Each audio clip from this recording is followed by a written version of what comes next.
Have you ever watched someone make a terrible mistake when you could have stopped them? My name is Gerald Patel. I own a piece of land with a small bridge crossing a creek at the entrance to my property. That bridge was there before I bought the house, before the subdivision was even built. One day, the HOA sent me a notice demanding I demolish it within 30 days for violating community standards. Here is the thing: that bridge was not mine. It belonged to the county. I knew that. I had the proof. I could have told them, but I did not. I let them destroy the bridge. Then I let them discover they had just demolished public property on camera, in front of witnesses, with a paper trail leading straight back to the person who gave the order. Drop a comment letting me know where you are watching from and if you enjoy stories about justice. Hit subscribe so you do not miss how this ends. I came home from a 2-week business trip to find a yellow notice stapled to my front door. The paper was bright, impossible to miss, with bold black letters at the top that read, "Notice of Violation, Unapproved Structure." I set down my suitcase and pulled the notice free, reading it in the fading afternoon light. According to the Ridgeview Estates Homeowners Association, the wooden bridge crossing the creek at my driveway entrance was an unauthorized construction that violated Section 7.3 of the community CC&Rs. I had 30 days to remove it at my own expense, or I would be subject to fines of $500 per day until compliance was achieved. The notice was signed by Danielle Murphy, HOA president, with a flourish that suggested she enjoyed putting her name on documents like this. I walked down my driveway to look at the bridge. It was not large, maybe 20 feet long, wide enough for a single vehicle, built from thick wooden planks bolted to steel beams. The structure had been here since the 1970s, decades before Ridgeview Estates was developed. I had crossed it twice a day for 3 years without giving it much thought. But now, standing with a violation notice in my hand, I noticed something I had never paid attention to before. There was a small metal sign bolted to one of the support posts, partially obscured by rust and weathering. The letters had faded almost to nothing. I could not read what it said. I took a photograph of it anyway. I did not call Danielle Murphy. I did not send an angry email to the HOA board. Instead, I went inside and sat down at my kitchen table to think. Something about this situation felt wrong, not just unfair, but factually incorrect. I remembered a detail from when I bought the house, a conversation with the seller's attorney during the closing. He had mentioned something about a county easement and public right-of-way related to the creek. I had not paid close attention at the time. Now that phrase echoed in my mind with new significance. The next morning, I drove to the county recorder's office and spent 2 hours pulling documents. The property survey from 1986 showed my boundary lines clearly marked, and the bridge sat about 15 feet beyond them, on a narrow strip of land running along the creek. The easement records confirmed that the strip was designated as a public right-of-way, maintained by the county for drainage and access. Then I found the document that made everything click into place. County Road Department Work Order, dated April 19th, 1973. Bridge construction at Creek Crossing number 847, authorized under the county infrastructure maintenance budget. The bridge had not been built by a previous homeowner or a developer. It had been built by the county government, on county land, using county funds. It was public infrastructure. It did not belong to me, and it certainly did not fall under the jurisdiction of the Ridgeview Estates Homeowners Association. I printed copies of every document, saved digital backups to my phone and cloud drive, and organized everything into a folder labeled Bridge Documentation. Then I sat in my car in the county parking lot, thinking about what to do with this information. The obvious choice was to respond to Danielle Murphy's violation notice with the facts, send her the county records, explain that the bridge was public property, and watch her enforcement action collapse. That would be the reasonable approach, the mature one. But I knew Danielle Murphy's reputation, 6 years as HOA president, At least 3 families were driven out through the relentless enforcement of petty violations.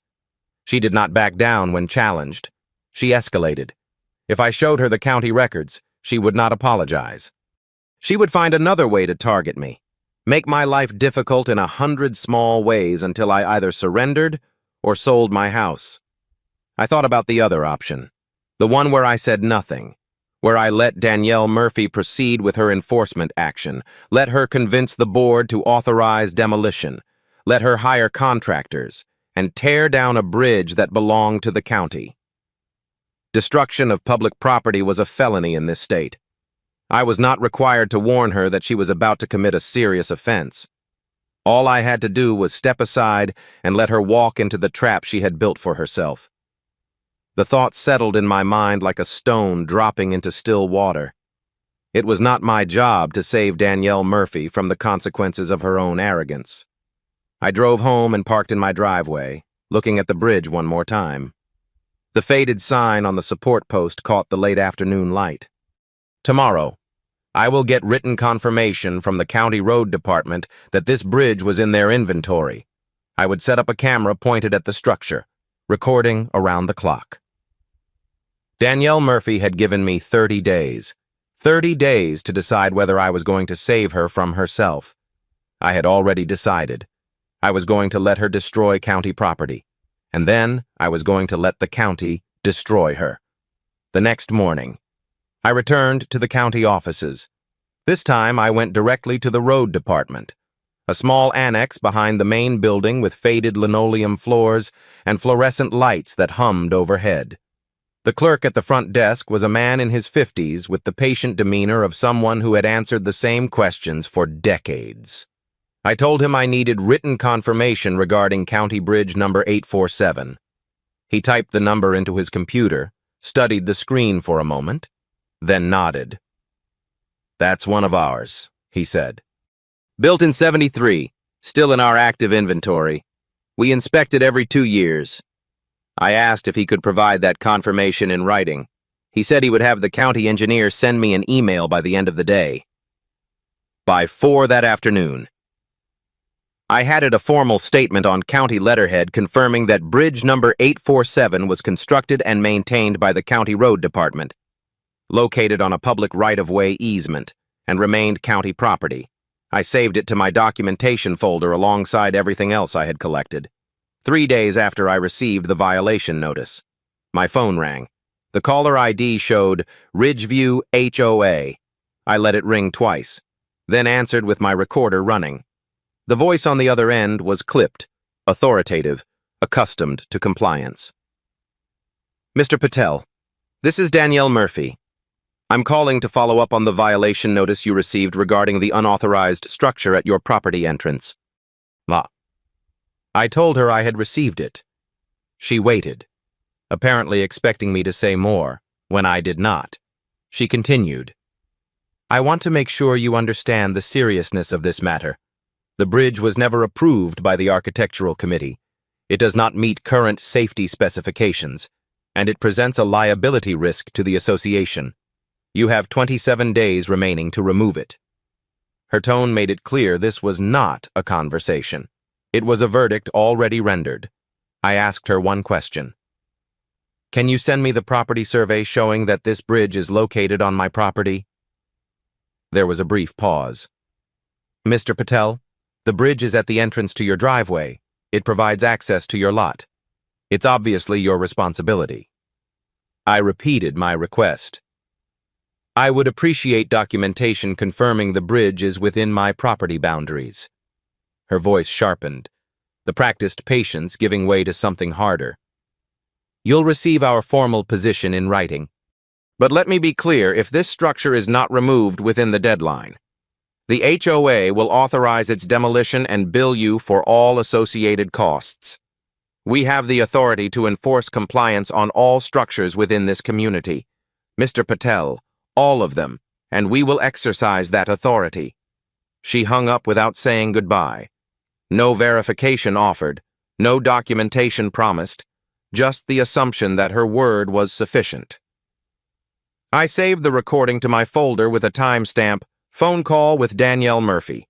claims HOA authority over all structures within this community, does not provide a property survey, threatens demolition and billing. Every communication was now documented, every threat preserved. If Danielle Murphy wanted a paper trail, I would give her one. It just would not lead where she expected. The certified letter arrived 4 days later, printed on official HOA letterhead with the Ridgeview Estates logo embossed at the top. The letter restated the violation, cited the relevant CC&Rs sections, and outlined the consequences of non-compliance. But the most important part was on the final page, a form titled Acknowledgement of Responsibility and Compliance Agreement. The form required my signature confirming 3 things: that the bridge was my property, that I accepted responsibility for its removal, and that I agreed to pay all costs associated with enforcement if I failed to comply. At the bottom, in small print, failure to return the signed acknowledgement within 14 days would be considered tacit admission of responsibility. Danielle Murphy was not just demanding that I remove the bridge. She was demanding that I sign a document claiming ownership of something I did not own. If I signed, I would be legally affirming a false statement, one that could be used against me in court. If I refused and sent back a written objection, I would be engaging in the dispute on her terms, giving her ammunition to escalate. But there was a third option. I could do nothing, not sign, not respond. Let the deadline pass in silence. The HOA could interpret that however they wanted, but silence was not a legal admission of anything, and silence would not warn Danielle Murphy that she was about to make the biggest mistake of her career. I put the letter and the unsigned form in my folder. I checked my camera setup, continuous recording to cloud storage, date stamped, backed up automatically. Whatever happened to that bridge, I would have a complete visual record. Then I drafted an email to my attorney friend, summarizing the situation and asking a hypothetical: if someone destroyed county property believing it was private property, would their mistaken belief be a defense? His response came the next morning. Mistake of fact might reduce the charge, but it wouldn't eliminate liability, especially if they had the opportunity to verify ownership and chose not to. Willful ignorance isn't protection. That phrase stayed with me. Willful ignorance. Danielle Murphy had every opportunity to verify ownership of that bridge. She could request a property survey from the county. She could check the public records I had accessed in less than 2 hours. She could examine the faded sign on the bridge itself, the one that still bore the county's identification number if anyone bothered to clean it. But she was not going to do any of those things. She was too certain of her own authority, too confident that the HOA gave her power extending to anything she could see from the road. She had built her entire tenure on that certainty: 6 years of unchallenged decisions, 6 years of residents who complained but ultimately complied. She was not going to let facts interfere with that pattern. And I was not going to interfere with her. 23 days remained on her deadline. 23 days until Danielle Murphy authorized the destruction of county infrastructure, believing it was her right to do so. 23 days until she walked off a cliff she refused to see. The only thing I had to do was nothing. The weekend after I received the certified letter, I walked down to the bridge with a bucket of soapy water and a wire brush. The metal sign on the support post had been there for 50 years, exposed to rain and rust and decades of neglect. Whatever was written on it had faded to near invisibility, but faded was not the same as gone. I scrubbed carefully, working the bristles into the grooves where the letters had been stamped into the metal.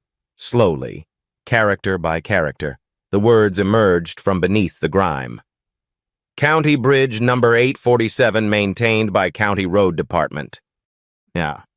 I photographed the sign from multiple angles, making sure the text was legible in each image, then added everything to my documentation folder. Physical proof, permanently affixed to the structure itself, that this bridge belonged to the county. Anyone could have seen it. Anyone could have cleaned it off and read what it said. Danielle Murphy could have walked down here before sending her violation notice and realized she was about to demand the demolition of public infrastructure. But she had not. She had assumed. And I was not going to correct her.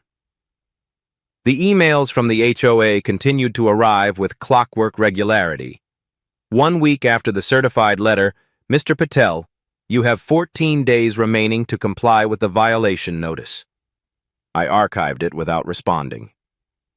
3 days later. This is your final courtesy reminder. 11 days remain. The HOA board has authorized the engagement of a demolition contractor pending your non-compliance. I archived that one too. Each email was another brick in the wall I was building around Danielle Murphy, a wall of documentation that would eventually seal her inside her own decisions. She was creating the evidence that would convict her, one official communication at a time, and she had no idea she was doing it. A neighbor stopped by one afternoon while I was checking my camera angle. Tom Reeves. 2 houses down the road. He was a retired electrician who had lived in Ridgeview Estates since the original development, long enough to have seen 3 HOA presidents come and go. He asked if I had heard about the bridge situation with the HOA. I told him I had received some notices. He shook his head sympathetically. Danielle's on the warpath again. She's been telling everyone your bridge is a safety hazard, that it could collapse and block the creek. She wants to make an example out of you. I asked him what he thought. He shrugged. I think Danielle likes having enemies, keeps her relevant, keeps people afraid to cross her. He glanced at the bridge, then back at me. You going to fight it? I told him I was reviewing my options. He nodded slowly, the way someone nods when they expect a neighbor to fold under pressure. Well, good luck, he said. You're going to need it. He walked back to his house without looking over his shoulder. I did not tell him what I knew. I did not explain that the bridge was not mine to remove. I just let him believe what everyone else believed, that I was another resident caught in Danielle Murphy's crosshairs, deciding whether to comply or resist. The community had already made up its mind about how this would end. They had seen it before. They expected me to either pay for the demolition or fight a losing battle until I gave up and moved away. No one expected a third option. No one expected that I might simply step aside and let Danielle Murphy destroy herself. The board meeting was scheduled for the following Thursday. I received the notice by email, Special Session Enforcement Action Review. The agenda listed one item, authorization of demolition for non-compliant structure at Patel residence. Pending owner's continued failure to comply. Danielle Murphy was not waiting for my 30-day deadline to expire. She was bringing the matter to the board early, seeking authorization to act the moment my time ran out. She wanted the vote locked in before I could mount any defense. She wanted the machinery of enforcement already in motion when the clock struck 0. The meeting was open to residents. I could attend. I could present the county records, the engineer's confirmation, the photographs of the sign. I could stop everything right there, in that room, with a single stack of documents. I thought about it for one evening, sitting on my porch as the sun dropped behind the trees. If I spoke up, Danielle would be embarrassed. The board would rescind the enforcement action. The matter would be closed, and everyone would move on with their lives. But Danielle would not forget. I had seen what happened to the Hendersons, who fought a fence dispute for 2 years before selling their house and moving away. Danielle Murphy did not lose gracefully. She did not learn from mistakes. She doubled down and found new angles of attack. If I stopped her now, I would be fighting her forever. But if I let her demolish that bridge, she would not be fighting me. She would be fighting the county. And the county had resources and legal authority I did not possess. The county could press charges. The county could demand restitution. The county could make her life far more difficult than she had ever made mine. All I had to do was step aside and let her walk into the collision she had engineered. The board meeting was in 5 days. If I attended and said nothing, the vote would proceed. If the vote passed, demolition would be authorized. If demolition was authorized, Danielle Murphy would destroy county property on camera, with witnesses, with a paper trail leading directly to her signature on every document. The machinery was already in motion. It did not need my participation. It did not need my permission. It only needed my silence. And silence cost me nothing. 5 days until the board voted. 5 days until Danielle Murphy secured authorization to commit a felony. The trap was set. She was already walking toward it, and I was not going to lift a finger to stop her. The community forum post appeared 3 days before the board meeting. I did not see it myself. I had never joined the neighborhood's private online group, but a screenshot found its way to me through Tom Reeves, who sent it with a one-word message, "Wow." The post was authored by Danielle Murphy, and it carried the weight of official communication even though it was framed as a personal appeal. Fellow Ridgeview residents, it began. I want to make you aware of a serious compliance issue that affects our entire community. One of our neighbors has refused to remove a dangerous, unauthorized structure at his property entrance, despite multiple notices and opportunities to comply. This resident has chosen to ignore our community standards. The bridge in question is an eyesore and a safety hazard. If it collapses, it could block the creek and cause flooding on adjacent properties. I'm asking for your support at Thursday's board meeting as we take action to protect our neighborhood. She did not use my name. She did not need to. Within hours, the comments section had filled with agreement and concern. Thank you for protecting our property values. Danielle, that bridge has always looked sketchy to me. Some people just don't care about the community. A few voices asked questions. Has anyone actually inspected it? But they were drowned out by the chorus of support. Danielle had framed the narrative before I could respond, assuming I even wanted to. I saved the screenshot to my documentation folder. The social effects were immediate. Neighbors who had waved to me for 3 years now looked away when I drove past. At the mailbox cluster near the subdivision entrance, conversations stopped when I approached. No one accused me of anything directly. The silence was its own accusation. Danielle Murphy had turned me into a symbol of non-compliance before the board meeting even began. Marginalize the target, build consensus, then act with the appearance of democratic support. She had done it before. She was doing it again. Thursday evening arrived with the heavy stillness of late summer. The board meeting was held in the community center, a small building near the subdivision entrance that served as the HOA's unofficial headquarters. The room was fuller than usual, perhaps 30 residents, drawn by Danielle's forum post and the promise of enforcement action. I took a seat in the last row. Danielle Murphy stood at the front, flanked by 4 board members arranged behind a folding table. She acknowledged my presence with a brief nod, the kind reserved for adversaries who have already been defeated. The meeting moved through routine business, quickly budget updates.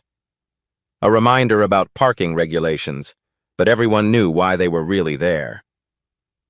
When Danielle reached the final agenda item, the room grew quiet. As many of you know, she began, we have a compliance matter that requires board action. The bridge at the Patel residence is an unauthorized structure that violates our CC&Rs. Mr. Patel has been given multiple opportunities to remove it voluntarily. He has not done so. I move that the board authorize demolition of the structure at the owner's expense, to be executed immediately upon expiration of the 30-day compliance period. She paused, surveying the room like a prosecutor addressing a jury. This is not personal. This is about maintaining the standards that make Ridgeview Estates the community we all chose to live in. The board members began to vote. The first 3 voted yes without comment. The fourth, a woman named Carol Patterson, hesitated. Shouldn't we verify the property boundaries first? She asked. Before we authorize demolition, I'd like to confirm that the bridge is actually on Mr. Patel's property. Danielle's expression flickered with annoyance before resettling into practiced patience. Carol, the bridge is at the entrance to his driveway. It provides access to his lot. It's obviously his responsibility.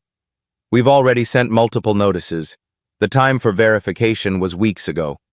Carol looked uncomfortable but did not press further. She voted no. The final board member voted yes, 4-1 in favor of demolition. Danielle thanked the board and announced that the contractor would be scheduled to begin work the day after my compliance deadline expired. The meeting adjourned. Residents filed out, some pausing to congratulate Danielle on her leadership. Carol Patterson glanced at me as she gathered her things. Her expression caught between sympathy and uncertainty. She walked toward the door, then stopped and turned back. "Mr. Patel," she said quietly, "I don't think this is right. Have you checked the county records?" I met her eyes. "I have." She waited for more. "And?" I held her gaze. "I'm not going to obstruct the board's decision." Confusion crossed her face. She opened her mouth as if to ask another question, then closed it. After a moment, she nodded slowly and walked out without another word. I remained in my seat for a few minutes, listening to the hum of the air conditioning and the distant sound of cars leaving the parking lot. The board had voted. The contractor had been engaged. The date had been set. The machinery was no longer just in motion, it was locked into place. The official notice arrived by certified mail 2 days later. Demolition scheduled for August 17th. Estimated cost, $12,000. This amount will be assessed to your HOA account upon completion of enforcement action. $12,000 to destroy county property. Danielle Murphy had put the number in writing, attached her signature, and sent it to me via certified mail with a tracking number. She was building the prosecution's case for them, one document at a time. August 17th was 14 days away. In 14 days, a contractor hired by the HOA would arrive at my property. Danielle Murphy would supervise. Neighbors would watch from their driveways. My camera would capture every moment: the excavator, the workers, the bridge coming apart piece by piece, the county identification number disappearing into a pile of rubble. And then the county would receive a phone call, a video file, and a folder full of documents that Danielle Murphy had helpfully provided. 14 days until demolition. 14 days until Danielle Murphy authorized the destruction of public infrastructure on camera. With witnesses. With a paper trail she had created herself. The vote was recorded. The contractor was scheduled. The notice was signed. Everything was in place. Everything was documented. Everything was moving toward a collision that only one of us could see coming. 10 days before the scheduled demolition. I made a phone call to the county road department. I did not identify myself as the property owner adjacent to Bridge 847. I simply asked a hypothetical question: what would happen if someone damaged or destroyed a county bridge?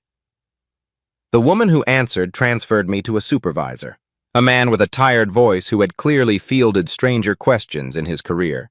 "Destruction of county infrastructure is a serious matter," he said. "We would file a police report, pursue civil damages for the cost of replacement, and refer the case to the county attorney for criminal charges. Depending on the extent of the damage, we're talking about a felony."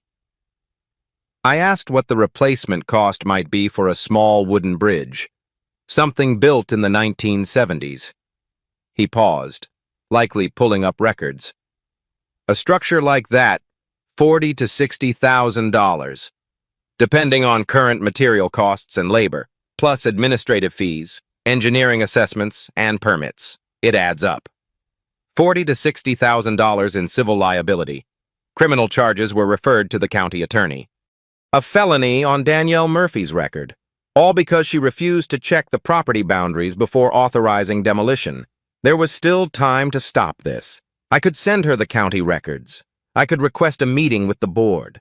I could present the evidence and watch the enforcement action collapse. Danielle Murphy would be embarrassed, furious, but she would escape the consequences of her own arrogance. She would learn nothing. She would do this again to someone else, someone who might not have the resources or knowledge to fight back. I was not causing her to break the law. I was simply declining to stop her. That distinction mattered to me. Whether it would matter to anyone else was not my concern.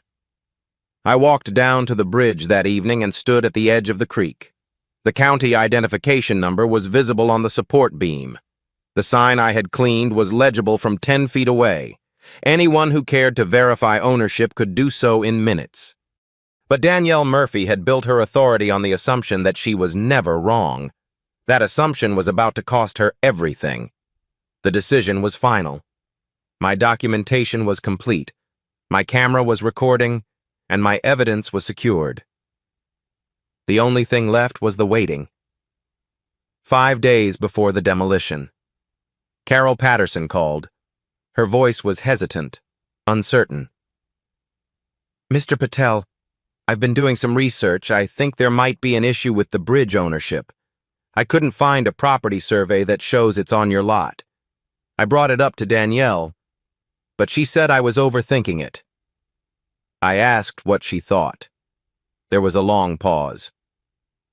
"I think we should pause until we verify, but Danielle won't listen. She's already scheduled the contractor. She's already told everyone it's happening." Carol seemed to be gathering courage. "Mr. Patel, do you know something I don't about that bridge?" I considered my answer carefully. "I know what the county records show," I said, "and I know that Danielle Murphy has never asked to see them." Another pause. "Then why don't you just show her? Why don't you stop this?" I let the silence stretch between us. "Because some lessons can only be learned the hard way." Carol did not respond for several seconds. When she spoke again, her voice was quiet. "I don't understand what you're doing, but I hope you know what you're getting into." She hung up. Carol Patterson was the only person on that board who had asked the right question, the only one who had bothered to check, and even she could not stop what was coming. Danielle Murphy had too much momentum, too much certainty, too much invested in being right. The contractor was scheduled, the community was aligned, the machinery of enforcement was locked into place. 3 days before the demolition. I saw a flatbed truck drive past my property. On the back was an excavator yellow paint, steel teeth, the kind of equipment designed to tear things apart. The truck continued toward the contractor's staging area near the subdivision entrance. Danielle Murphy was assembling her forces, readying herself for the moment of triumph when the unauthorized structure would finally be removed, and her authority would be vindicated. She had no idea what she was actually preparing for. She had no idea that the bridge she was about to destroy belonged to the county. She had no idea that every decision she had made, every notice, every vote, every signature was building a case against herself. The excavator sat parked at the staging area for the next 2 days. I drove past it each morning on my way to work, a yellow machine waiting patiently for its assignment. The contractor's crew began arriving on the second day, setting up barriers and staging materials. Someone had posted a notice on the community bulletin board, "Bridge removal August 17th. Please avoid Patel property entrance during work hours." Just Danielle Murphy was advertising her crime in advance. She was inviting witnesses. She was creating a public record of her intentions. The irony was almost elegant.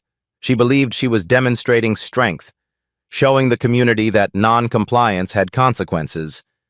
She had no way of knowing that she was the one who would face consequences measured in felony charges, civil liability, and the destruction of the authority she had spent 6 years building, 72 hours.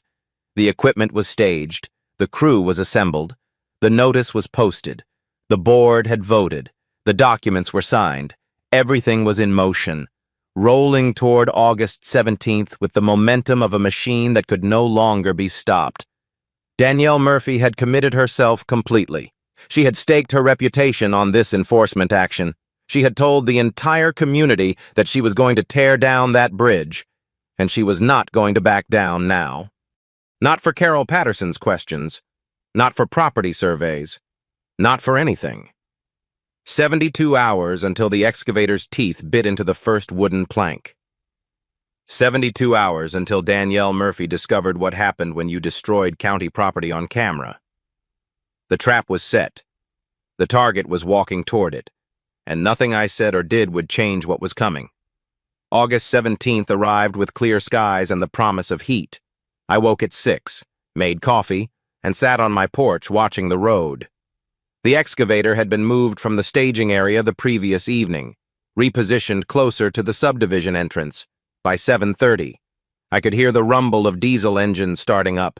By 7:45, a convoy of vehicles began making its way down the road toward my property, the excavator on its flatbed, a dump truck, 2 pickup trucks with the contractor's logo on the doors, and Danielle Murphy's silver sedan bringing up the rear.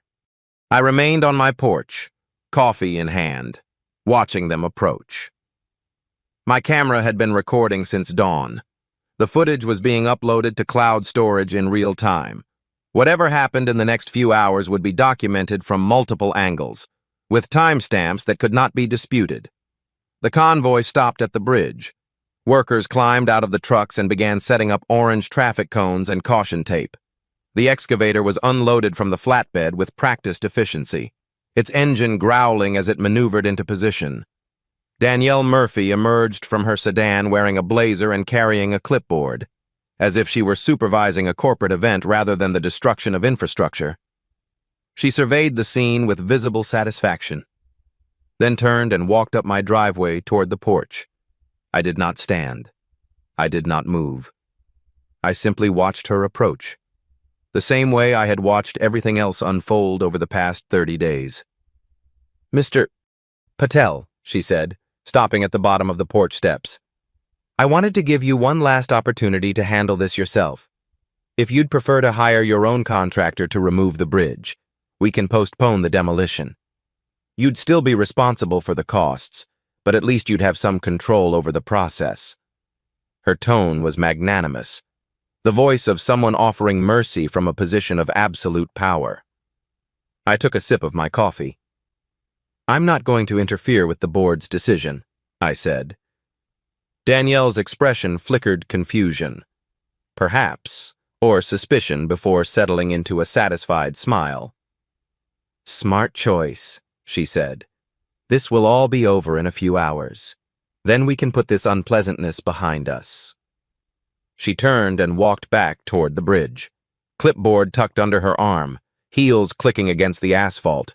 At 8:15, the excavator's engine roared to full power. The operator positioned the machine at the edge of the bridge, its steel bucket hovering over the wooden planks like a predator preparing to strike. Danielle stood nearby with 2 board members who had come to witness the enforcement action. Several neighbors had gathered at the edges of their properties, watching from a safe distance.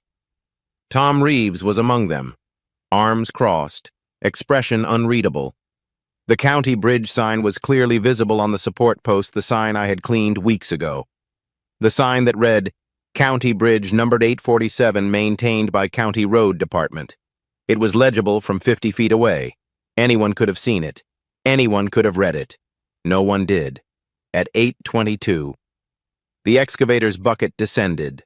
The first wooden plank splintered under the impact, sending fragments flying across the creek bed. The operator worked methodically, tearing the bridge apart section by section, dropping the debris into the dump truck that had backed up to the edge of the water. Danielle watched with her arms crossed, nodding approvingly at each swing of the bucket.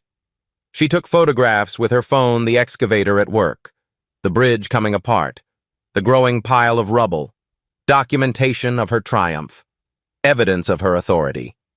She had no idea she was photographing a crime scene. By 9:40, the bridge was gone.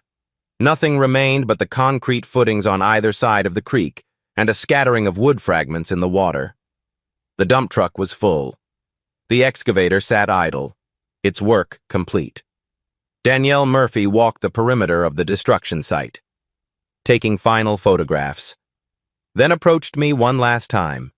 Her smile was the smile of someone who had won completely and wanted to make sure the loser knew it. "The invoice will be mailed to you within 5 business days," she said. $12,000 for demolition, plus administrative fees. If payment is not received within 30 days, the HOA will file a lien on your property. I met her eyes. "I'm not paying for that." Her smile widened. "Then we'll see you in court. Mr. Patel, have a nice day." She turned and walked back to her sedan, climbed in, and drove away without looking back. I waited until the last vehicle had disappeared down the road. I waited until the neighbors had returned to their houses and the street was empty. Then I went inside, sat down at my kitchen table, and made 3 phone calls. The first was to the County Road Department. "I need to report the destruction of County Bridge number 847, I said. The woman who answered put me on hold. A minute later, a supervisor picked up the same man I had spoken to 10 days earlier. "Did you say Bridge 847? He asked. "That's county infrastructure." "What do you mean? Destruction?" I told him the bridge had been demolished that morning by a contractor hired by the Ridgeview Estates Homeowners Association. I told him the demolition had been authorized by the HOA president, Danielle Murphy. I told him I had video footage of the entire event, including clear images of the county identification sign before it was destroyed. There was a long silence on the other end of the line. "This is a serious matter," he said finally. "I'm going to need that footage, and I'm going to need to transfer you to someone else." The second call was to the sheriff's office non-emergency line. I reported the destruction of county property and provided the address. The deputy who took my statement asked if I knew who was responsible. I gave him Danielle Murphy's name, the name of the contracting company, and the names of the board members who had witnessed the demolition. He asked if I had evidence. I told him I had video footage, photographs, and a complete paper trail documenting every step of the HOA's enforcement action, from the initial violation notice to the board vote to the certified letter authorizing the $12,000 assessment. "We'll be opening an investigation," he said. "Can you make that footage available?" I told him I could provide everything within the hour. The third call was to the county engineer's office. I requested his email address and sent him the video files, the photographs, and scanned copies of every document I had collected over the past 30 days. I copied the county attorney's office on the email. The subject line read, "Documentation of Destruction County Bridge number 847, Ridgeview Estates HOA." By noon, I had confirmations from all 3 offices. The County Road Department had dispatched an inspector to assess the damage. The sheriff's office had assigned a detective to the case. The county attorney had acknowledged receipt of my documentation and forwarded it to the criminal division for review. The machinery of accountability was now in motion, real machinery, with real authority, moving toward Danielle Murphy with the weight of government behind it. I poured myself another cup of coffee and sat on my porch, looking at the space where the bridge used to be. The creek flowed beneath it, indifferent to what had happened above. Danielle Murphy was probably at home right now, posting her photographs to the community forum, celebrating her victory over the non-compliant resident who had dared to challenge her authority. She had no idea that the county was already reviewing footage of her crime. She had no idea that a detective was already pulling records. She had no idea that every document she had signed, every notice she had sent, every vote she had orchestrated was now evidence in a criminal investigation. She had destroyed county property on camera, with witnesses, with a paper trail she had built herself, and she had absolutely no idea what was coming. 72 hours after the demolition, a white county truck pulled up to the space where the bridge used to be. 2 men in hard hats and reflective vests climbed out, one carrying a clipboard, the other a camera. They spent 45 minutes examining the site, photographing the concrete footings, measuring the creek bed, and documenting the debris that still littered the water. I watched from my porch but did not approach. They did not need my help. They knew exactly what they were looking at when they finished. The man with the clipboard walked up my driveway and introduced himself as a senior inspector from the County Road Department. "Mr. Patel, we've confirmed that the destroyed structure was County Bridge 847, he said. "It was in our active inventory. The replacement cost is estimated at $52,000, not including environmental remediation for the debris in the waterway. The county attorney has been notified." He handed me a business card. "If you have any additional documentation, please forward it to this office." I told him I had already sent everything. He nodded and returned to his truck. That afternoon, a detective from the sheriff's office arrived. His name was Martinez, and he had the unhurried manner of someone who had built cases for 20 years. He asked to see the video footage. I showed him on my laptop the convoy arriving, the excavator unloading, Danielle Murphy supervising in her blazer with her clipboard, the bridge coming apart plank by plank, the county sign visible until the moment it was torn from its post and thrown into the dump truck. Martinez watched without expression, occasionally asking me to pause or rewind when the footage ended. He sat back and exhaled slowly. "You recorded the whole thing," he said. It was not a question. I told him the camera had been running since dawn. He asked for copies of all the files, plus any documentation related to the HOA's enforcement action. I gave him a USB drive containing everything the violation notices, the emails, the certified letters, the board meeting minutes, Danielle Murphy's signature on every authorizing document. "This is thorough," he said, turning the drive over in his hand. "Most people don't keep records like this." I told him I believed in documentation. The phone call from Danielle Murphy came 2 days later. Her voice was different, the practiced authority replaced by something rawer, closer to panic. "Mr. Patel, what did you tell them?" I asked who she meant. "The county, the sheriff. Someone from the county attorney's office called me this morning asking about the bridge. What did you tell them?" I kept my voice neutral. I reported the destruction of county property. There was a sharp intake of breath. "That bridge was on your property. It was your responsibility." I let a beat pass before responding. "No, it wasn't. The bridge was on a county easement. It was built by the county road department in 1973. It's been in their inventory for 50 years. It's in the public records." Silence. I could hear her breathing, rapid and shallow. "That's not possible," she said finally. "Why didn't you say anything? Why didn't you tell us?" I considered the question. "You never asked. You assumed. You sent violation notices, demanded demolition, authorized contractors, scheduled the work, and at no point did you or anyone on the board verify that the bridge was actually on my property. The county records were available to anyone who wanted to check. You chose not to check." The silence stretched longer this time. When Danielle spoke again, her voice was cold.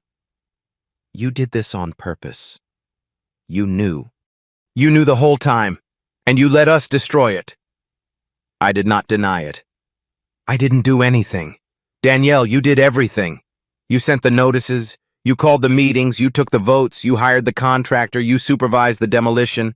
You photographed it and posted about it online. I just stayed out of your way." Another silence. Then quietly, "You could have stopped this." I let her sit with that truth for a moment before responding. "Yes, I could have. But you wouldn't have listened. You would have found another way to come after me. You've done it to other residents for years. The only difference this time is that you picked a target who understood what you were actually doing and who knew how to let you do it to yourself." The line went dead. She had hung up without another word. The news story broke 3 days later. A reporter from the regional paper had been tipped off I did not know by whom and had obtained copies of the county's inspection report and the sheriff's office incident summary. The headline read, "HOA President Authorized Demolition of County Bridge, Criminal Investigation Underway." The article, written by Danielle Murphy, quoted the estimated replacement cost of $52,000 and included a photograph of the empty creek bed where the bridge used to stand. The comment section was filled within hours. Some defended Danielle. She was just trying to maintain community standards, but most did not. Former residents of Ridgeview Estates shared their own experiences with aggressive enforcement. Current residents expressed shock that the bridge had belonged to the county all along. Someone posted a screenshot of Danielle's original forum post, calling the bridge a dangerous, unauthorized structure. The irony was not lost on anyone. Carol Patterson called me that evening. Her voice was shaky. "I saw the news," she said. "I tried to warn her at the board meeting. I asked about the property boundaries. She said I was overthinking it." I told her I remembered. "What's going to happen to her?" she asked. I told her that it was up to the county. Carol was quiet for a moment. I should have pushed harder. I should have demanded we verify before the vote. I told her she had done more than anyone else on that board. She had asked the right question. She had voted no. The fact that Danielle Murphy ignored her was not Carol's fault. "It doesn't feel that way," she said. "It feels like I watched a train wreck happen and didn't do enough to stop it." I understood the feeling, but some train wrecks could not be stopped. They could only be documented. The official notice arrived at Danielle Murphy's house by certified mail the following week. I did not see it, but Carol told me about it later, a letter from the county attorney's office informing Danielle that she was the subject of a criminal investigation for destruction of public property, a felony under state law. The letter advised her to retain legal counsel. The HOA board called an emergency meeting the same day. I did not attend, but Tom Reeves did, and he gave me the summary afterward. The 3 board members who had voted yes were suddenly claiming they had trusted Danielle's judgment and had no idea the bridge was county property. They voted to suspend her as president pending the outcome of the investigation. They voted to rescind the $12,000 invoice they had sent me. They voted to issue a formal apology to me for any inconvenience caused by this matter. Danielle Murphy sat through the entire meeting without speaking, her face pale, her hands folded in her lap. When the votes were finished, she stood up and walked out without a word. 6 years of authority, 6 years of unchallenged power, 6 years of driving out residents who dared to question her. All of it collapsed in a single evening. Under the weight of documents she had created herself, Danielle Murphy had spent years wielding the HOA like a weapon. Now she was about to find out what it felt like when a real authority pointed back. The criminal charges were filed 3 weeks after the demolition. Danielle Murphy was charged with destruction of public property, a third-degree felony carrying a maximum sentence of 5 years in prison and fines up to $10,000. The contractor who had operated the excavator was charged as an accessory, though his attorney had already reached out to negotiate cooperation in exchange for reduced charges.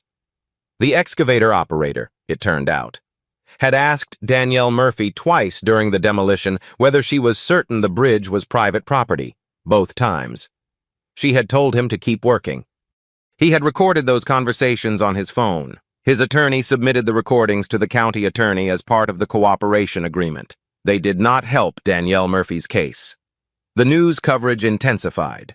What had started as a local story about an HOA dispute had become something larger, a cautionary tale that the regional paper captured with the headline, "Ridgeview HOA President Faces Felony Charges After Bridge Demolition."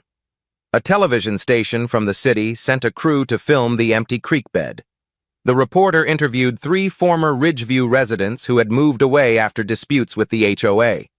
All 3 described similar patterns, violation notices for minor issues, escalating fines, threats of legal action. One woman said she had paid $8,000 in fines over a fence that was 2 inches too tall. Another said he had been threatened with a lien over a basketball hoop in his driveway. The stories painted a picture of systematic harassment enabled by residents who were too afraid or too tired to fight back. Danielle Murphy declined all requests for comment. Her attorney issued a statement claiming she had acted in good faith based on information available at the time. The statement did not explain why she had never bothered to verify that information. The civil case moved forward simultaneously. The county filed a lawsuit against Danielle Murphy personally, the Ridgeview Estates Homeowners Association, and the contracting company. The total claim was $67,000, $52,000 for construction, $8,000 for environmental remediation, and $7,000 for administrative and legal costs. The HOA's insurance carrier immediately filed a notice disclaiming coverage, arguing that the policy excluded intentional acts. That left Danielle Murphy personally liable for her share of the damages. The enforcement fund she had built over 6 years, the fund that had paid for attorneys and contractors to pressure residents into submission, was now being depleted to pay for her own mistakes. The HOA held a special election 2 weeks after the charges were filed. Carol Patterson was elected president by a margin of 43-7. Her first official act was to dissolve the enforcement committee. Her second was to commission an independent audit of HOA finances going back 5 years. The audit revealed that the enforcement fund had collected over $90,000 in fines and settlements during Danielle Murphy's tenure, money extracted from residents who had been threatened, pressured, or simply worn down until they paid to make the harassment stop. Carol's third act was to send me a formal letter of apology, signed by all 4 remaining board members, acknowledging that the enforcement action against me had been unauthorized, unverified, and conducted without proper due diligence. The letter rescinded all violation notices and confirmed that my account with the HOA was in good standing. I filed it alongside everything else. The social consequences followed their own trajectory. Danielle Murphy stopped attending community events. Her car remained in her driveway most days. The garage door closed, the curtains drawn. The forum post she had written calling my bridge a dangerous, unauthorized structure had been deleted. But screenshots continued to circulate. Someone had created a timeline of her enforcement actions over the past 6 years, the families who had moved away, the disputes that had ended in settlements, the pattern of targeting residents who challenged her authority. The timeline was shared widely. People added their own stories in the comments. By the end of the week, it had been viewed over 4,000 times. Tom Reeves stopped by one afternoon, about a month after the charges were filed. He stood at the edge of the creek bed, looking at the space where the bridge had been. "County says they'll start rebuilding next spring," he said, "waiting for permits and environmental clearances." He turned to look at me. "You could have stopped her sooner. You could have shown her the records before she tore that bridge down." I acknowledged that I could have. He studied my face. "Why didn't you—" I told him the truth.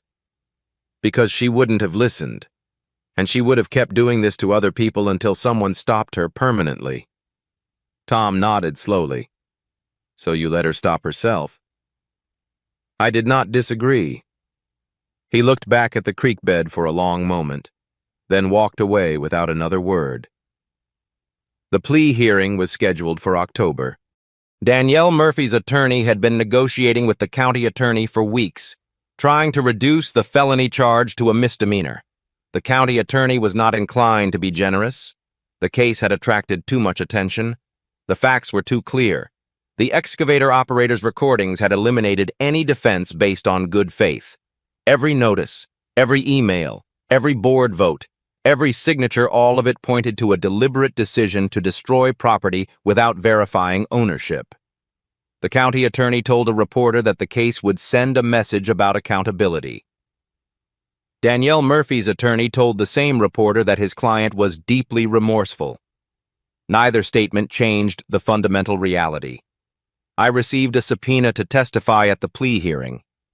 The county attorney wanted me to confirm the timeline of events, the violation notices, the phone calls, the board meeting, and the demolition. I reviewed my documentation folder one more time.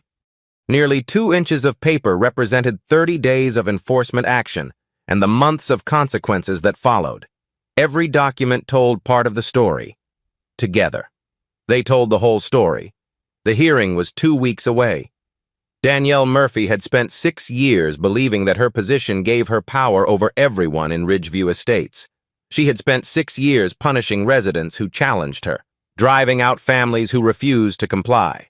Now she was about to stand before a judge and answer for it. The documentation was complete. The witnesses were prepared. The evidence was irrefutable. Some authority cannot be assumed. It can only be earned. And Danielle Murphy had earned nothing but consequences. The plea hearing took place on a Thursday morning in late October. The courtroom was smaller than I had expected: wood-paneled walls, fluorescent lighting, rows of wooden benches that creaked when anyone shifted their weight. I arrived early and took a seat near the back. Carol Patterson was there, along with Tom Reeves and a handful of other Ridgeview residents who had come to witness the conclusion of something that had affected all of them in different ways. A reporter from the regional paper sat in the front row with a notebook open on her lap. Danielle Murphy entered through a side door with her attorney, wearing a gray suit that made her look smaller than I remembered. She did not look at the gallery. She did not look at me. She kept her eyes forward, fixed on the judge's bench, as if the rest of us had already ceased to exist. The county attorney presented the case efficiently. Destruction of public property, estimated damages of $67,000, a pattern of conduct demonstrating reckless disregard for verification procedures. The excavator operator's recordings were entered into evidence: two separate instances where Danielle Murphy had been asked to confirm ownership and had instructed the contractor to proceed anyway. The county attorney recommended that the court accept the negotiated plea agreement, but impose the maximum penalties allowable under its terms. Danielle Murphy's attorney rose and delivered a statement about his client's years of service to the community, her lack of prior criminal record, her willingness to accept responsibility. He asked for leniency. The judge listened without expression. When both attorneys had finished, she turned to Danielle Murphy and asked if she wished to make a statement before sentencing. Danielle stood slowly. Her voice was quiet, controlled, but I could hear the strain beneath it. "I made a mistake," she said. "I believed I was acting in the best interests of the community. I did not verify the ownership of the bridge, and I should have. I accept responsibility for that failure." She paused. "I am sorry for the damage I caused." She sat down. The judge nodded once and began reading the sentence. The felony charge had been reduced to a misdemeanor as part of the plea agreement: destruction of property under $25,000, which was a legal fiction given the actual replacement cost, but one that the county attorney had accepted in exchange for a guaranteed conviction. The sentence was 2 years of probation, a fine of $15,000, and 200 hours of community service to be performed with the county road department. The judge added one additional condition: Danielle Murphy was permanently barred from serving in any leadership capacity for a homeowners association in the state. She would never again hold the position she had used to harass, intimidate, and ultimately destroy the lives of residents who had simply wanted to live in peace. The judge's gavel came down. The hearing was over. Danielle Murphy was led out through the same side door she had entered, her attorney trailing behind. She never looked back. The civil case was settled 2 weeks later. The county accepted a payment of $58,000, $43,000 from the HOA's depleted reserves, and $15,000 from Danielle Murphy personally. The settlement included a clause requiring the HOA to implement new verification procedures before any future enforcement action. Carol Patterson signed the agreement on behalf of the board. She told me afterward that the HOA would need to raise dues for the next 3 years to recover from the financial damage. Some residents complained. Most did not. They understood that the alternative, continuing under Danielle Murphy's leadership, would have cost them far more in the long run. The new bridge was completed the following spring. I watched the construction from my porch. Over the course of 3 weeks, the concrete footings poured, the steel beams installed, the wooden planks laid one by one across the creek. The county had upgraded the design, making the structure wider and more durable than the original. When the work was finished, a crew arrived to install new signage. The sign was larger this time, mounted at eye level on both approaches. Impossible to miss: County Bridge number 847, property of county name, maintained by County Road Department. No one would ever mistake this bridge for private property again. The sign was a monument to what had happened and a warning to anyone who might consider repeating the same mistake. Carol Patterson stopped by on the day the bridge reopened. She brought a bottle of wine and an apology she had already delivered in writing. but seemed to need to say in person. "I should have done more," she said. "At that board meeting. When I asked about the property boundaries, I should have refused to let the vote proceed until we verified." I told her she had done more than anyone else on that board. She had asked the question no one else thought to ask. The fact that Danielle Murphy had dismissed her was not Carol's failure. It was Danielle's. Carol shook her head slowly. "I keep thinking about what would have happened if you had just shown her the records, if you had stopped it before the demolition." I poured 2 glasses of wine and handed her one. "She wouldn't have believed me," I said. "She would have accused me of forging documents, or she would have found some other technicality to justify her authority. And then she would have found another way to come after me. Another violation. Another fine. Another enforcement action.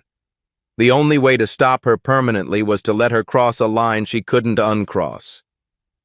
Carol was quiet for a moment. "That's a hard way to think," she said finally. I did not disagree. It was hard, but it was also true. The community moved on, slowly and unevenly. Some residents sold their homes within the year, unwilling to live with the memory of what had happened. Others stayed and became more engaged, attending board meetings, asking questions, demanding transparency. The culture of fear that Danielle Murphy had cultivated for 6 years began to dissolve, replaced by something more cautious, but also more honest. Tom Reeves was elected to the board in the next regular election. His first proposal was a requirement that all enforcement actions be reviewed by an independent attorney before any notices were sent. The proposal passed unanimously. No one wanted to repeat the mistakes of the past. No one wanted to be the next Danielle Murphy. I saw her once more, about a year after the plea hearing. She was working on the side of a county road, wearing an orange vest, picking up trash as part of her community service hours. I was driving past on my way to the hardware store. She did not see me, or if she did not acknowledge it. I did not stop. I did not slow down. I simply drove past and continued on my way. There was nothing left to say. She had made her choices. I had made mine. The system had delivered its verdict. The rest was just time passing. People ask me sometimes if I feel guilty about what happened, if I regret not warning her, if I think I could have prevented the destruction of the bridge and everything that followed. The answer is complicated. I could have stopped it. I chose not to. I chose to let Danielle Murphy walk into a trap of her own making, knowing exactly what would happen when she did. That choice was not easy. It was not clean, but it was effective. Danielle Murphy had spent 6 years using the HOA as a weapon against anyone who challenged her. She had driven out families, extracted thousands of dollars in fines, and built a system designed to crush dissent. The only way to dismantle that system was to let her destroy it herself. And she did. She destroyed it completely. Some people believe power comes from position, from titles and committees, and the authority to send notices and levy fines. Danielle Murphy believed that. She believed it right up until the moment she discovered that the bridge she had ordered destroyed did not belong to me. It belonged to everyone, and everyone made her pay. I did not defeat her. I did not fight her. I simply stepped aside and let her defeat herself. That is not revenge. That is patience. That is documentation. That is understanding that some battles are won not by fighting, but by letting the other side make mistakes they cannot take back. The bridge stands now, solid and permanent, with a sign that no one can miss. Every time I drive across it, I remember what it cost to put that sign there. And I remember the lesson it taught me, a lesson I hope I never have to use again, but one I will never forget. Always check the records. Always verify before you act. And never assume that power means you are right. Because sometimes, the person you are trying to destroy is simply waiting for you to destroy yourself.